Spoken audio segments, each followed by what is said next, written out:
ललन जी इधर आइए। ललन जी इधर आइए। ललन जी इधर आइए।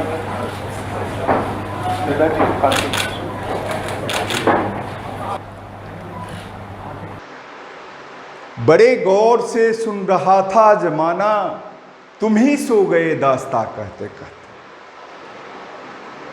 नमस्कार, आप देख रहे हैं गणादेश लाइव। मैं हूं Anup Kumar Singh, digital state head Bihar.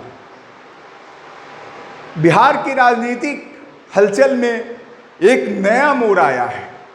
जी हां, मैं बात कर रहा हूं राष्ट्रपति चुनाव को लेके, जो कल प्रधानमंत्री के नेतृत्व में जो नए राष्ट्रपति की उम्मीदवार हैं, एनडीए के द्रौपदी मुर्मू जी, उनका कल ही नामांकन था और उनके प्रस्तावक के रूप में जदयू के 5 सांसद मौजूद थे।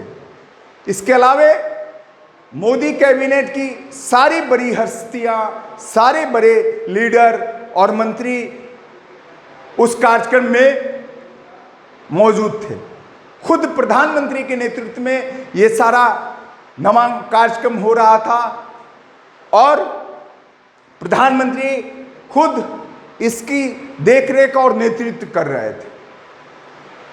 इस कार्यक्रम में एक सबसे खास बात यह देखने को मिली, जो बिहार के संदर्भ में है, वो काफी चौंकाने वाला मामला है।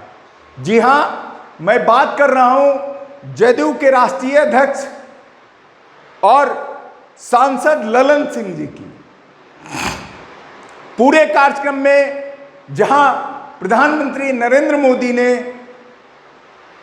अपने वरिष्ठ सहयोगियों के साथ आगे का जो लाइन था, उसमें जहां राष्ट्रीय अध्यक्ष जेपी नड्डा, रक्षा मंत्री राजनाथ सिंह और खुद प्रधानमंत्री आगे की कतार में थे, वहां उन्होंने दूर से देखकर और जदयू के राष्ट्रीय अध्यक्ष ललन सिंह को आवाज दी और उन्होंने अपने नजदीक बुलाया। उन्हें स्पेशली 2-3 बार प्रधानमंत्री ने ललन जी के नाम से पुकारा उन्हें, और ललन सिंह को बुला के, राजीव रंजन सिंह ललन सिंह को बुला के अपने करीब जेपी नड्डा के बगल में बैठाया। उसके बाद कार्यक्रम या नामांकन जो भी है चालू हुआ। तो इससे एक प्रधानमंत्री नरेंद्र मोदी ने बिहार के संदर्भ में बड़ा संकेत दिया है, बड़ा संदेश भी दिया है। उनका यह संदेश बिहार बीजेपी के नेताओं और जदयू के नेताओं के लिए है।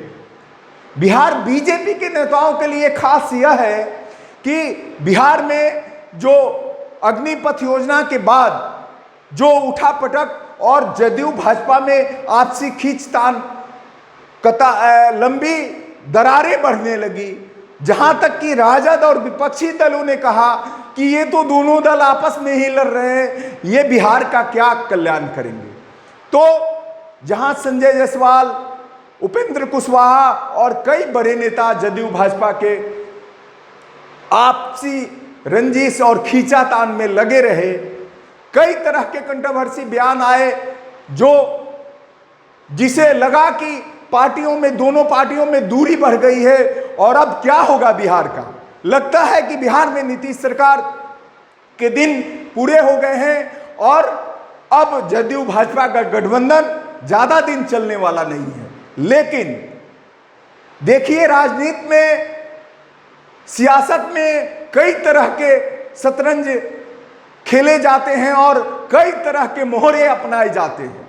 कल प्रधानमंत्री ने एक बड़ा संकेत देते हुए यह संदेश दिया पूरे देश में, बिहार के लोगों को भी, कि देखिए हम गठबंधन दलों को कितने साथ और कितनी प्रायोरिटी देते हैं, उन्हें अपने साथ, उन्हें आगे की कतार में रखते हैं। क्योंकि एक चीज आपको जानना होगा कि अभी एनडीए में बीजेपी के बाद अगर सबसे बड़ी पार्टी, सबसे ज्यादा सांसद किसी पार्टी की है तो वो जदयू की है, और नीतीश कुमार सबसे बड़े पार्टनर के रूप में बीजेपी में है। भले ही बीजेपी के द्वारा या कैबिनेट में उनके एक ही मंत्री मात्र आरसीपी सिंह हैं, लेकिन आगे क्या होगा कुछ भी हो सकता है कि राष्ट्रपति चुनाव के बाद कैबिनेट विस्तार हो मोदी मंत्रिमंडल का और उसमें जदयू के बड़े बड़े चेहरे नजर आए। हो सकता है अप्रत्याशित रूप से कि राजीव रंजन सिंह ललन सिंह का सपना अब पूरा हो और उन्हें पुनः कैबिनेट में मोदी कैबिनेट में पुनः जगह मिले। प्रधानमंत्री के ने एक आवाज से एक तीर से कई संदेश दिए हैं और बिहार के लिए ये संदेश खास है। तो आइए देखते हैं कि प्रधानमंत्री ने किन किन बातों का संदेश दिया और बिहार के बीजेपी नेताओं को इससे सबक लेनी चाहिए और प्रधानमंत्री का क्या संदेश है, इसके माध्यम से उन्होंने क्या संदेश दिया नीतीश कुमार को और भी बिहार के लोगों को या पूरे देश को, उन्होंने इससे क्या संदेश दिया। आइए जानते हैं पूरी बात। तब तक के लिए देखते रहिए गणादेश लाइव। नमस्कार।